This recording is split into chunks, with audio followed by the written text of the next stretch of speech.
gain is yours. Okay, so there's no CGT, no Yes. capital Yes. growth tax. No capital growth tax. So in This is- Australia, we have a 38% CGT. Yes. In the Philippines, it's a 6% flat rate. So it means, Yes. in Australia, you pay 38% of the profit. But in the Philippines, even you lose $1 million, you pay 6% of the sale value. Yes. And which is kind of ridiculous. How can you call that a capital gain? That's a capital loss tax. Yes. Yeah, so it's a bit backward in the Philippines there. So in Macau, that's why it's very, very.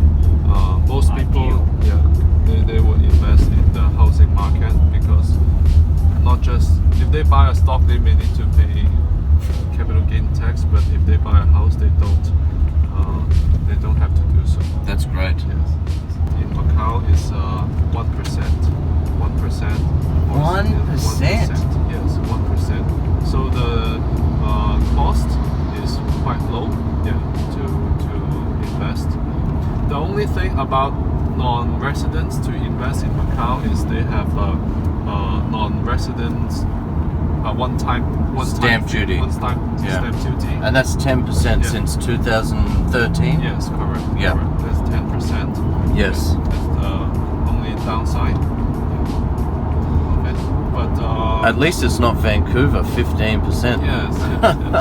But still, when if you look at the history, the prices have always appreciated over time, and especially now in Macau, there are very few lands that available for development in the Macau island I'm talking about. And the thing is, at the end of the day, just like Vancouver, prices continually are rising in Vancouver.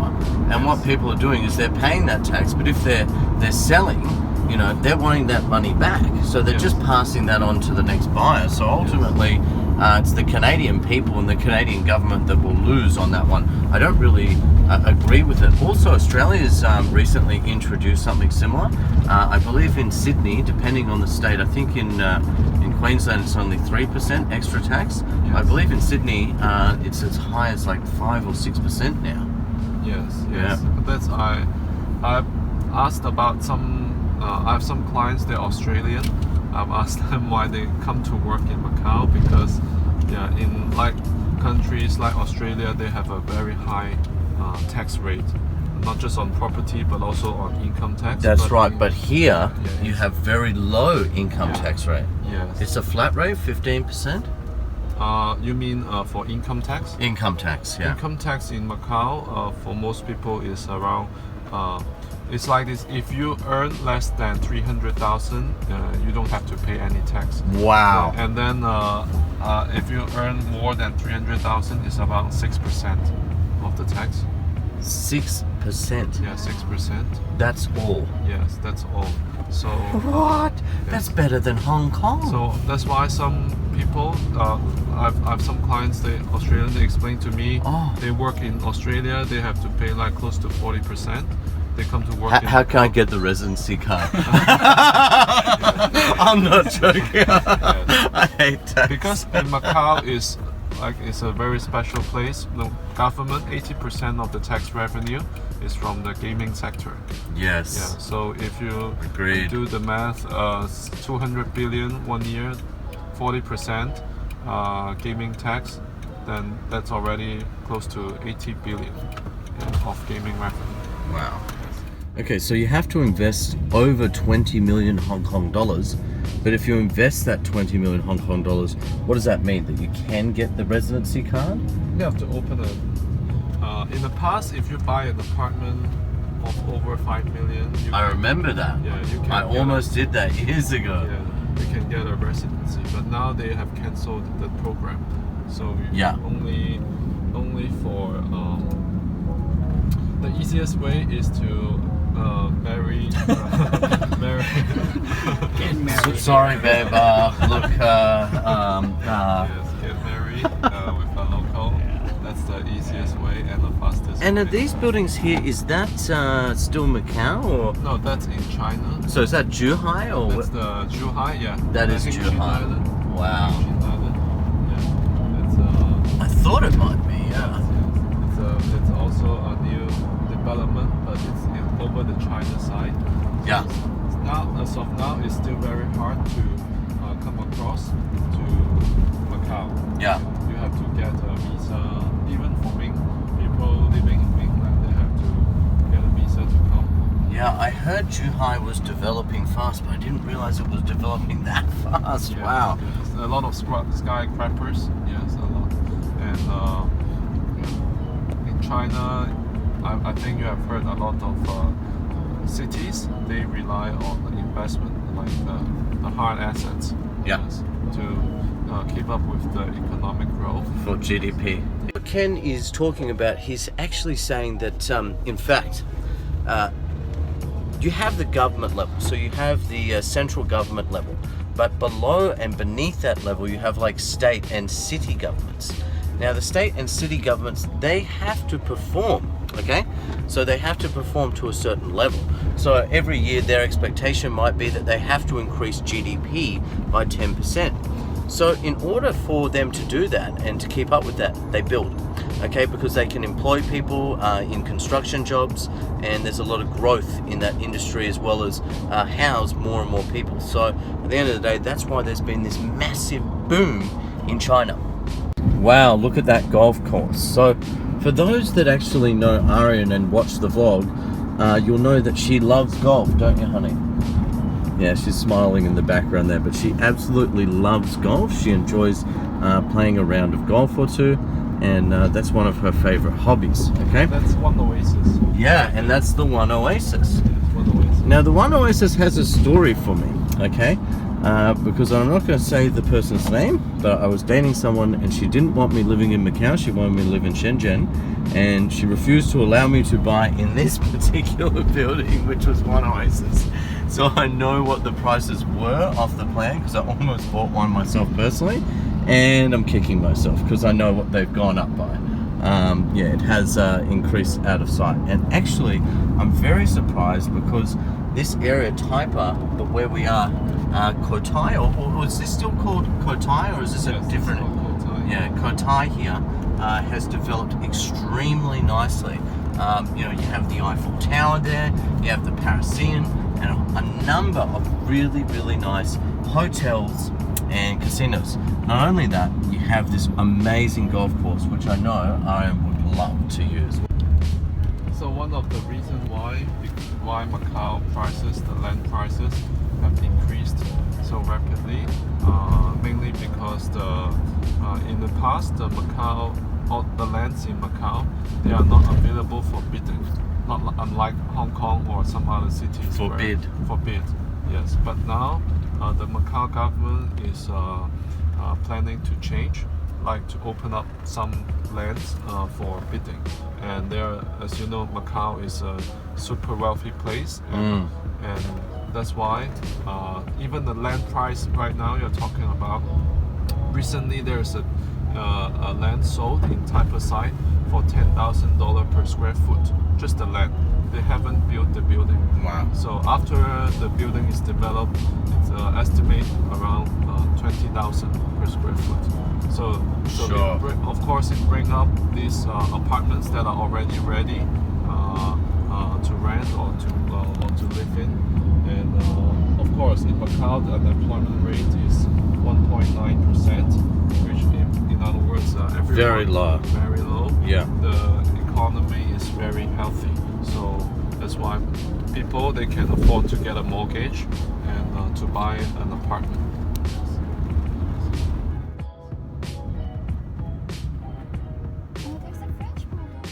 Frenchie, how cool. Yeah, we have our own little French bulldog, that's why she's pointing it out. Yeah, it's nice here, wow. Here in the lobby at One Oasis, and outside there's a really lovely view. Look at that.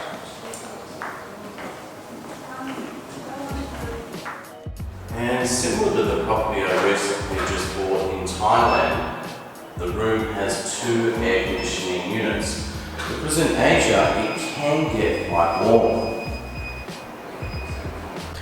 So I could really imagine myself living in an apartment like this in Macau. The one thing I am interested to know is what about parking? A brand new one-bedroom apartment, and it's facing the garden.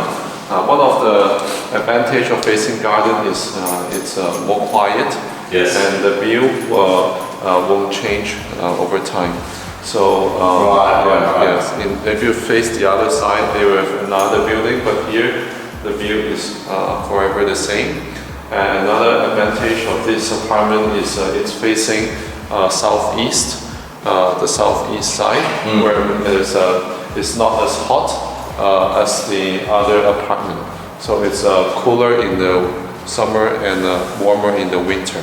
Currently, this is one of the few new one-bedroom available, and it's very hot in the market because the one-bedroom has a separate living area and kitchen, and it's overlooking the garden, which is very nice, and it's facing southeast, which is cooler in the summer and warmer in the winter. Yes. So. Okay, so this is the garden view, and you mentioned look, it is a nice view. Yes. But what about those that want the view on the other side? That's a golf view, is that what that is? That's the river view facing to the Hengqin Island, but that side is facing west. The layout is the same, but most Chinese or Asians, they prefer on facing this side.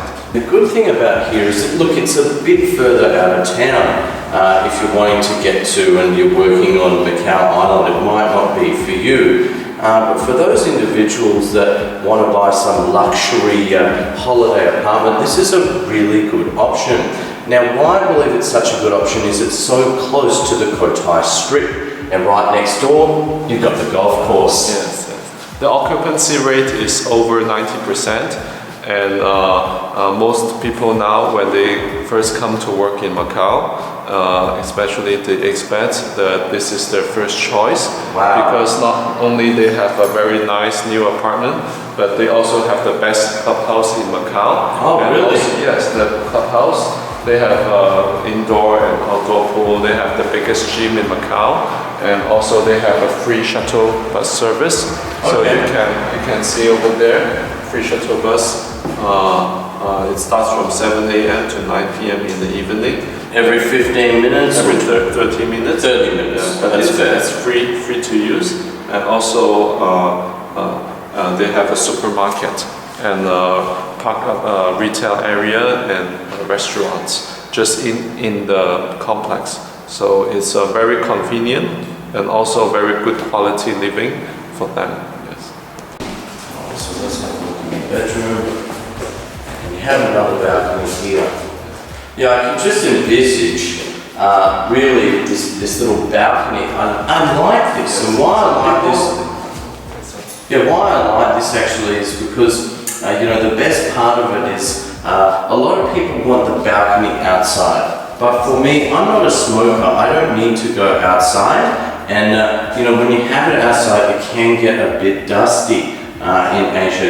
When you have a bit of a day that's got a bit more haze like today, it's going to get really dusty. Whereas I like this because you get more internal space. And I really can envisage a really family-friendly environment, possibly, a Thai-style, cushions on the wall here, and on here as well on the bench. So you can really use that as a day bed. I can imagine myself, having a play on the phone or the laptop, doing some work on the laptop, and looking out at that view.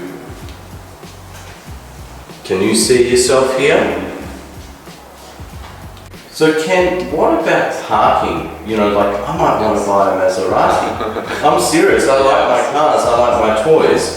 So what about parking in the building? Is it hard to get? And what's the story with parking here in the building? Parking in the building is hard to get now, as I've mentioned, the occupancy rate is over 90%, and a lot of people like to drive, but at the same time in Macau, it's very crowded. It's a very crowded city, so the parking space on average is around 1.8 to 2 million for a car park. Yes. Wow. Yes. And that's Sydney prices, mate. Yes, that's getting up there for sure. In Macau, it's because there's a population of 700,000, but there are over 350,000 cars that is registered and running in Macau. So one could imagine that the car parks would be very expensive. Yes. Yeah, I understand. But that's not just this building. That's in Macau in general. That's an average that's price. An average price. Yeah. In the Macau, I would say in the new buildings or even in the older buildings, the prices are more expensive because, like I said, it's very hard to develop a building in Macau. So that's why the price, not just for the apartment, but for the car park overall, is more expensive.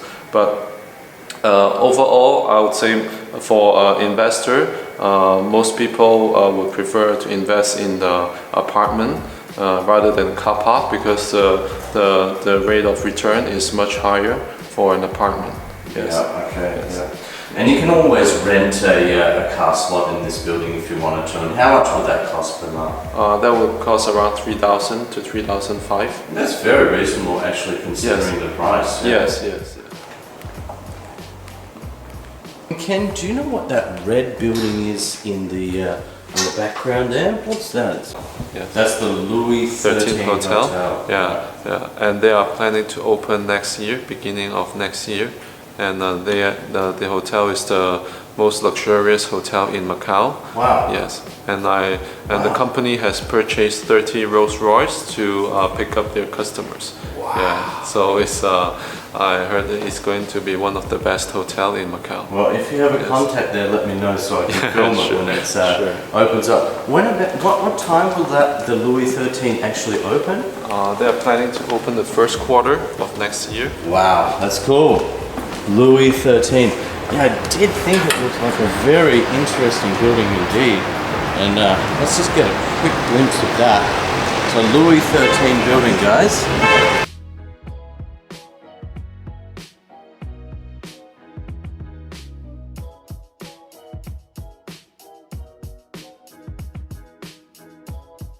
Are they allowed to go in the same elevator? Or? Yes, they're allowed to go in the same elevator. She loves her dog. No, because in Shangri-La, we can't have our dogs in the same elevator. There's a pet elevator. Yeah, we have to go to like the service elevator. For dogs. And we have to lift the dogs from the lobby. You can't let the dog walk in the lobby. That's very strict. Yeah. Yeah, so it's pet friendly here, which is great. We have another Subaru fan here, and I've got my Subaru. I love Subaru, and so does Ken. So I noticed in the One Oasis here, there are actually a lot of buildings. How many buildings in total is the project? Totally 17 buildings, and 12 buildings have already been finished, and there are 2 buildings that is under construction at the moment, which is Tower 13 and 14. And they are already all sold out. Wow. Yes. Wow. Just, yeah. Huge. Yes.